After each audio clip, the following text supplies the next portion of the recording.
नमस्कार चैंपियन, स्वागत है आपका हैकर सीरीज में। और आज हम टॉपिक जिस पे बात करने वाले हैं वो है electric leading to the thin spherical shell.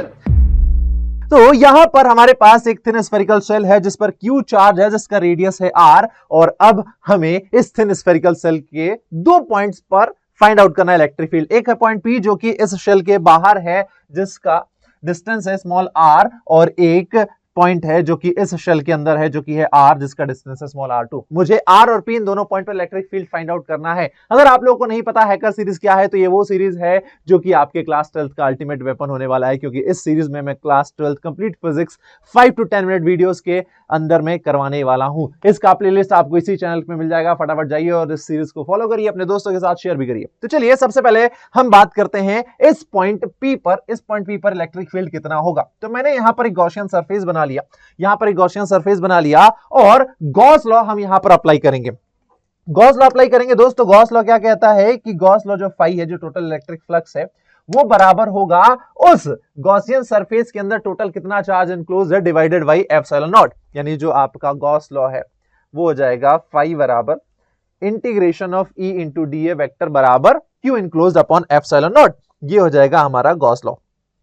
Now अब हम यहां पर अगर देखें तो भाई इलेक्ट्रिक फील्ड जो है वो इलेक्ट्रिक फील्ड इस पर्टिकुलर पॉइंट पर, तो चाहे ये पॉइंट हो, ये हर एक पॉइंट जो है ये सेंटर से सारे पॉइंट सेम डिस्टेंस पर होंगे। यानी हर एक पॉइंट पर इस गॉसियन सरफेस जो इलेक्ट्रिक फील्ड है वो कांस्टेंट होगा। तो ये कांस्टेंट मैंने उसको बाहर ले लिया और इस डीए का मैं इंटीग्रेट कर दूंगा। यानी पूरा जो ये पॉइंट है, यानी ये पूरा स्फीयर जो है इसका इंटीग्रेट कर दूंगा। एरिया कितना होगा और टोटल चार्ज कितना इनक्लोज है, यानी जो मैं ये सरफेस बना रहा हूं इस पॉइंट P को लेके, इस सरफेस के अंदर टोटल कितना चार्ज इनक्लोज है। तो इस सरफेस के अंदर जो टोटल चार्ज इनक्लोज है दैट इज Q, क्योंकि ये जो Q है वो इस सरफेस के अंदर ही आ रहा है।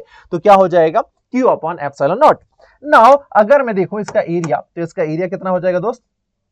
तो ये जो एरिया है ये हो जाएगा 4 पाई आर स्क्वायर, और जो टोटल चार्ज इनक्लोज है उस गॉसियन सरफेस के अंदर दैट इज Q। तो वो हो जाएगा E into 4 pi R square Q upon epsilon not. 4 pi R square को मैंने इक्वल टू के दूसरी तरफ भेज दिया, तो पॉइंट P पर जो इलेक्ट्रिक फील्ड आया वो हो जाएगा 1 upon 4 pi epsilon not Q upon R square. और R क्या है, तो उस पॉइंट P की दूरी है इस थिन स्फेरिकल शेल के सेंटर से। और यहां पर मैं 1 अपॉन 4 पाई को K लिख सकता हूं, तो मेरा फॉर्मूला हो जाएगा KQ अपॉन आर स्क्वायर। ये तो हो गया पॉइंट P पर। नाउ हम बात करते हैं पॉइंट R पर कि पॉइंट R पर इलेक्ट्रिक फील्ड कितना हो जाएगा। सेम हमें यही चीज करनी है।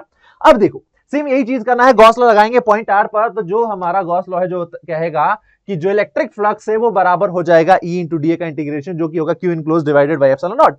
अगर मैं बात करूं इस पॉइंट R की, तो ये देखिए ये पॉइंट R कहां लाई कर रहा है, ये पॉइंट R लाई कर रहा है इस शेल के अंदर। और इस शेल के अंदर अगर मैं बात करूं, यहां पर मैं एक गॉसियन सरफेस जब भी बनाता हूं, तो इस गॉसियन सरफेस के अंदर जो चार्ज इनक्लोज है वो कितना होगा। भाई पूरा चार्ज तो बाहर है ना, इस व्हाइट वाले शेल पे बाहर है चार्ज है, लेकिन इस वाले शेल पे के अंदर चार्ज कितना इनक्लोज होगा, 0। अगर इस वाले शेल के अंदर चार्ज इनक्लोज 0 है, यानी Q इनक्लोज अगर आपका 0 है, तो जो आपका इलेक्ट्रिक फील्ड है उस पॉइंट पर वो इलेक्ट्रिक फील्ड भी 0 हो जाएगा। तो आप एग्जाम में क्या करेंगे, एक नोट लिख कर आएंगे कि electric field at any point inside the thin spherical shell is 0, क्योंकि जो चार्ज इनक्लोज है Q इनक्लोज है उस पॉइंट पर 0 हो जाएगा। तो ये एक सिंपल सा डेरिवेशन है। अगर बात करो इसकी, तो ये अक्सर आपसे एग्जाम में पूछा जाता है, बहुत ही इंपॉर्टेंट है। ये गॉस लॉ के 3 एप्लीकेशन में से एक है, तो ये आप बिल्कुल करके जाइएगा। ये रहा डेरिवेशन। तो मिलते हैं अब आपसे नेक्स्ट वीडियो में, नेक्स्ट पार्ट में, जहां पर एक नया डेरिवेशन करते हुए दिखाई देंगे। चलिए bye bye, tata, take care. Unacademy. Let's crack it.